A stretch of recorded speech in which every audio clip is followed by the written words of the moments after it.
Hello and welcome back to RamsTalkPodcast, and we're here today with a very exciting deadline day signing. Nat Phillips has agreed to join Derby on loan from Liverpool for the season, which is a huge signing for us. We needed a centre-half. We've got a centre-half. He's 27 years old, in his prime. He's 6'2". He's exactly what we need at the back. Joining me today to tell us all about our new signing is the host of the Anfield Wrap, Neil Atkinson. How are you, Neil?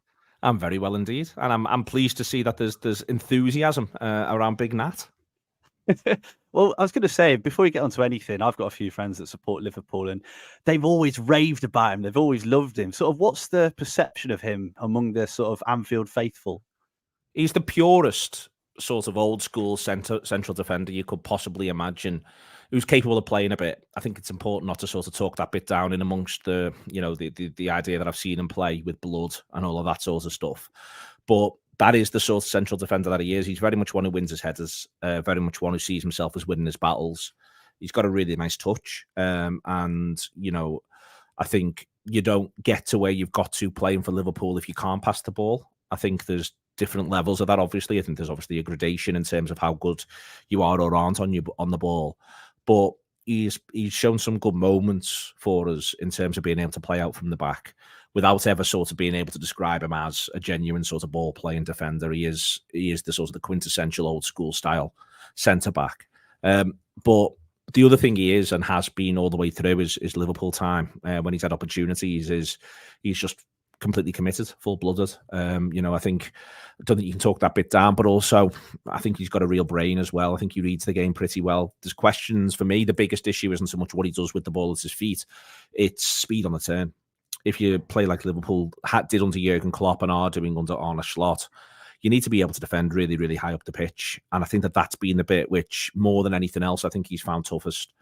I think when he's been confident, we've seen him be able to play the ball and play the ball relatively well.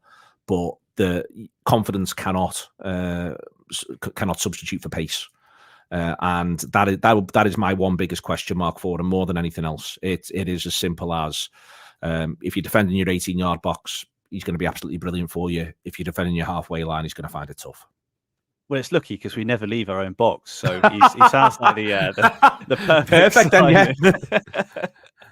Right, I want you to cast your mind back, Neil, all the way back. It says here, sort of 2018 time when he made his debut for Liverpool, obviously coming up through the academy. What was sort of the first impressions of him from fans? Well, he gets this mad debut where he was off on loan to Stuttgart, and we brought him back for a month and then sent him back to Stuttgart. But we brought him back. He plays in a very unlikely Merseyside derby win against Everton. In the December Curtis Jones scores the goal that wins Liverpool the game against Everton, and it's a weakened Liverpool side that he features in that day, Nat Phillips, and it's his Liverpool debut. It's the first, well, I think as far as I'm concerned, it's his Liverpool debut. We'll actually check that now as we're talking, but it's his Liverpool debut, and he gets this big start, and as I say, he's just coming from nowhere. Plays next to Joe Gomez, and for the first half an hour, they look all at sea. But again, this is back to my point around the fact that I think he's an intelligent player. By the time we get to the hour mark, Liverpool are the better side, and part of the reason for that is what Nat Phillips is doing against Everton. It is the January of 2020 when he features, and as I say, at that point, suddenly Gomez and Phillips look as good a set of centre halves as anyone Everton have got on the pitch, and Everton have got a first 11. Liverpool grow through the game, and then by the time the game finishes, Liverpool win 1-0, and Phillips and Gomez don't look troubled. Then he goes back to Stuttgart because he was meant to be doing ever so well. So it was almost as though Liverpool brought him back just for that. He was on the bench of the two games either side at that point. And we don't see him again until the following season when in 2020, 2021, he starts to feature as Liverpool have a little bit of an injury crisis at centre-back. When I say a little bit, I mean it was horrendous. Van Dijk got injured against Everton. Then Gomez got injured on international duty in the September. There's no one in the crowd for any of this, so it's all a bit ghostly. And then we start trying to use Nat here and there, but one thing that then sort of knocks him sideways is I think there's one game in particular where we go away to Newcastle and we draw 0-0, and he has a terrible game on the ball, a really, really poor game on the ball. And the game before, Joel Matip's got injured as well. So we've now got no centre-halves. Fabinho went to play centre-half, he got injured. Henderson went to play centre-half, he got injured.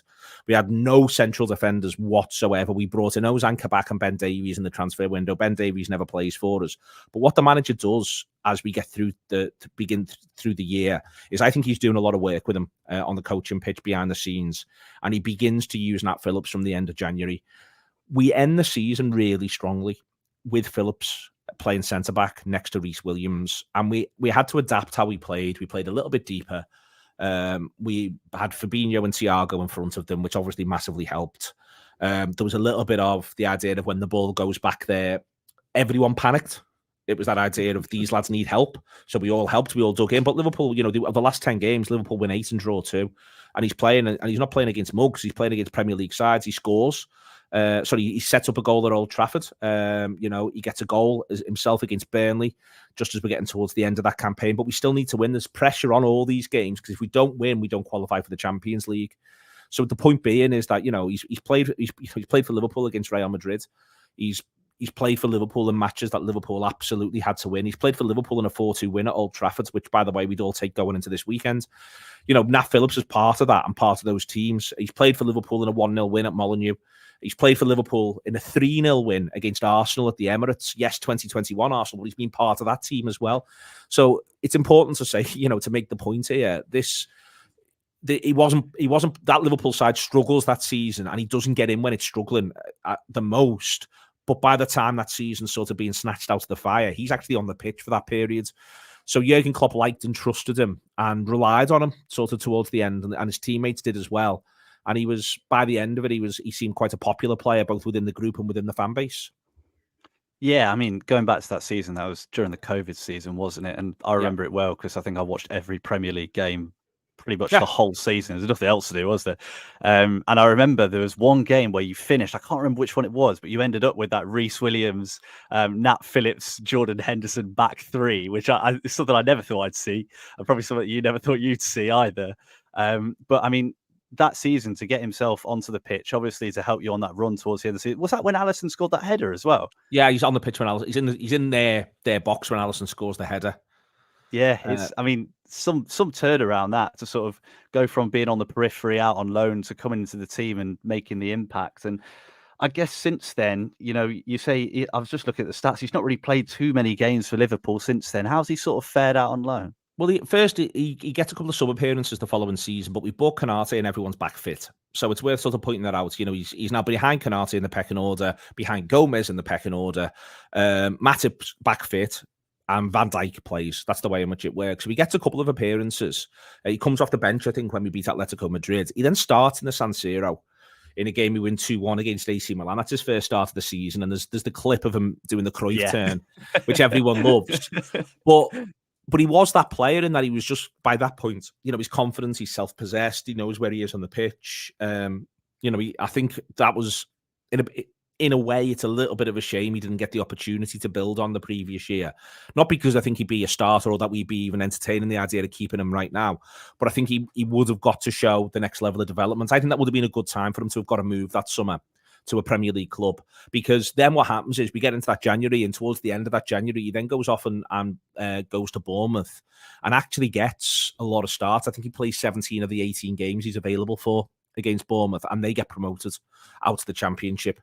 Again, that's not to say I wasn't watching any of those games closely, but the very fact that he gets selected and stays selected through that period, I think, is indicative of the fact that he was useful, and that's the level that he's going to be playing at with you guys. And to me, that's the bit of all of this chat, that's the bit that I would argue sort of bodes best from a Derby point of view. He's been part of a regular starter in a team that in a run-in clinched promotion. And they were, I think that was Scott Parker's Bournemouth side, and they were quite sort of, they weren't quite as front foot as you'd expect a Liverpool to be, or some sides that get promoted to be, but they did want to play a little bit, and he was clearly good enough to do that and was part of that process. They weren't prepared to take a little gamble on him coming back up. I think we were pricing him quite keenly, and they themselves then didn't seem as though they were particularly interested. And then from there, it's almost stuttered a tiny little bit for him. He actually starts our first home game of the season against Crystal Palace, and then I think he starts against you guys in the League Cup at some point. But he disappears off to Celtic, and and it never quite works for him there. And I wonder about that. You know, we don't really get to see. Well, I didn't really get to see a lot of those games and to see how it went for him. But the demands there are obviously you've got to win every week. And again, it's that idea of being front-footed. I think that if Celtic aren't front-footed every single time they take to the pitch, with one exception, then as far as I'm concerned, they're doing it wrong. And that is going to be the difficulty for them. I'll say it again. I think if you are defending your penalty area, I think you're going to get a good Nat Phillips, and I think you're going to get a Nat Phillips that's useful. And I think he's one who can, you know, by the end of the campaign, if you're talking about a bit of a playoff push or something like that, it really wouldn't surprise me if he's been able to be quite integral to it.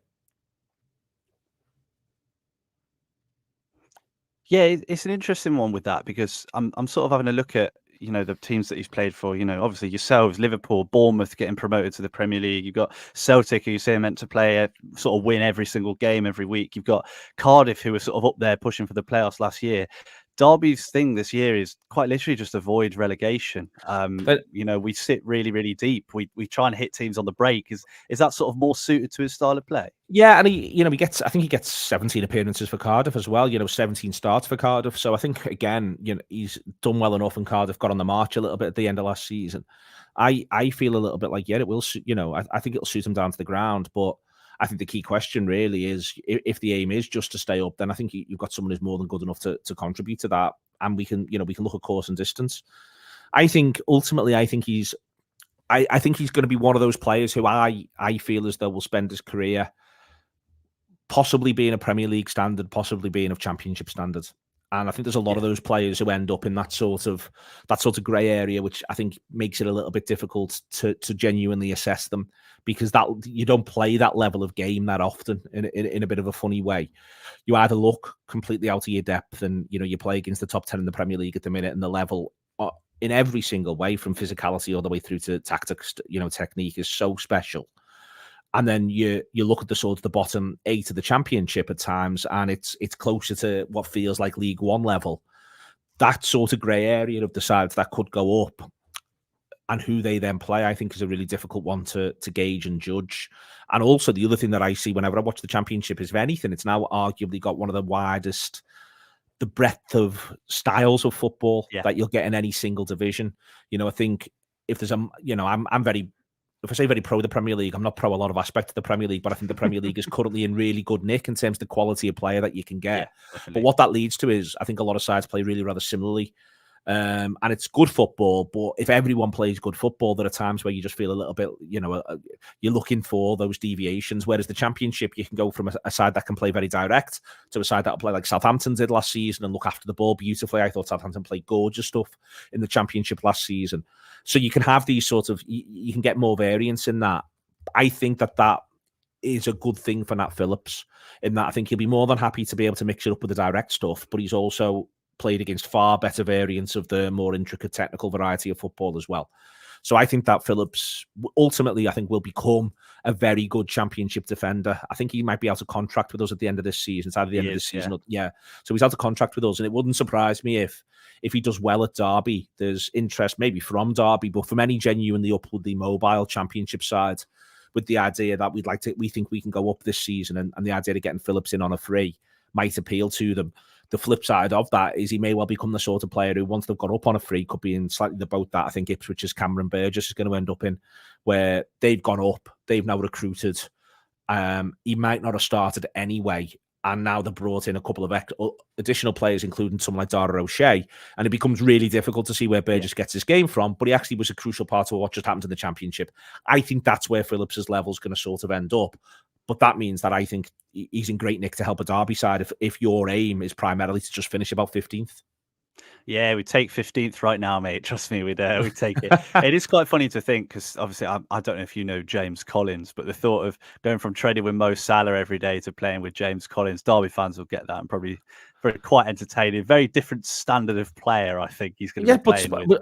But James Collins is, you know, he's the sort of footballer who I remember seeing James Collins, if it is the same one, play certain games where, oh no, it's the other James Collins. But Are you on about the West Ham one? I'm on the West Ham one all of a sudden. But the other thing about the West Ham one was some of the best games I ever saw anyone have against Luis Suarez was James Collins. He used to play him absolutely brilliantly because he just made a decision. He would attack the ball. I think centre-back is one of the toughest positions to be able to work out precisely what the level is. Not least because I think so much of it is about how you used and what the team instruction is, but also a little bit about mindset. And I think what Phillips has got and has shown at Liverpool when he was at his best, and it's intriguing how well he's done in his 2 championship loans on this, is I think in a really weird way, I think he's got the sort of mentality to be able to play for a really good side. I think he's got a real calmness about him. I think he's got a really good temperament. It's just some of the other bits that are lacking. So again, I think that if Derby can get themselves into a position where you're on a decent run or playing quite well, that's when I think you'll see the best version of him. And I think so much of what a centre-back does is about that, about the environment he's into, about what the demands are, and then how he can express himself and excel. Well, let's hope he definitely can. And I guess a question. Yeah, it's a question people my want dad to was asking. Yeah. The question I've got is to do with sort of where he sort of sits in the defence. So we either play a back 3, we play a back 4. Does he sort of play on the right? Does he play in the middle? Whereabouts is he sort of best in a centre back pairing? I'd rather see him on the right, but if I remember rightly, when we played with Rhys Phillips, Rhys Williams, he played more to the left of the two in those games. I should be able to check that relatively quickly, but he tended to pull onto the other side. That makes me think he can just sort of go whichever way you need. Yeah. In that way, rather than anything else. I think he's quite a competent sort of can go either side. He is right-footed, but can go either side. Rhys played more to the left, so yeah, he had more to the right then. Rhys played more to the left, and I'd expect him, if you're going to play a 3, I'd expect him to either be in the middle or on the right, and if you're going to play a 2, I'd expect him to expect that he's going to be on the right. Yeah, makes perfect sense. And one final question for you, Neil. Do you think he'll succeed at Derby? From what you're saying, yes. The difficulty I have is not having watched Derby. But he's the best. But he succeeded with 2 championship loans. So it's 2 championship loans that have been successful. And I think that off the back of that, this is a side that last season Derby win. I think it's you go up obviously, and you think you get the other side of 90 points if I remember rightly from when I was checking the table. 92, there we are. So I think I think if you can, what I would say is, if I had to say make a bit of a shout, I think the better you're looking, the better he'll be. So I'd worry a little bit in a weird way if it really is a proper relegation dogfight. But I think if you're able to play some solid mid-table football, play some good stuff, I think you'll be part of playing some good stuff. Even though I think if you ask a lot of people, the sort of act as though he's just a head and kick it merchant, I actually think he'll be able to be part of a side that's functioning and playing on the front foot. So I think there's the front. I think what he wants is the front foot, but not a high line, if that makes sense. So I think he wants, to be part of a side that is able to play good progressive football. He just doesn't want to be running back towards his own goal very often. Cool. He definitely will not be doing that. You can take my word for it. Thank you so much, Neil. I really, really appreciate your time. If people want to catch more from you and more from the Anfield Wrap, where can they find you? Oh, just the AnfieldWrap.com, and we're all over everywhere. We're hard to avoid. I'm going to say you've got about 200 times the followers we have, mate. So you're doing something right. You're doing something right. Thank you so much, everyone, for listening. If you did enjoy, please like, subscribe, rate, all that sort of stuff. Go check out the Anfield Wrap as well. I'm sure they'll have some good stuff about Nat Phillips from the past. I'm sure if you go back to 2021, there's some good stuff on there, which is good. We gave him an award, by the way, that was voted for by supporters. So we do an award every year. That's not Player of the Year. It's the Embodiment of Liverpool Award. And in that 2020-2021 season, our listeners voted for Nat Phillips, and Nat Phillips won. This is how you can tell we don't fake these awards, because ultimately what we try to then do is ask the club if we can go and present it and interview someone. And our listeners voted for Nat Phillips. They could have voted for Mo Salah, but they voted for Nat Phillips. And so Nat Phillips got the award. What I would say is he was really touched and really humble about it, and was genuinely really quite moved. And I didn't go and do the thing. Someone else went, because I'm not very good at interviewing footballers, so someone else went down, and but he genuinely was touched and moved, and everyone found him genuinely likable, which I think is also a good thing. Well, there we go. Nat Phillips better than Mo Salah. Thank you so much for listening. Cheers for coming on, Neil.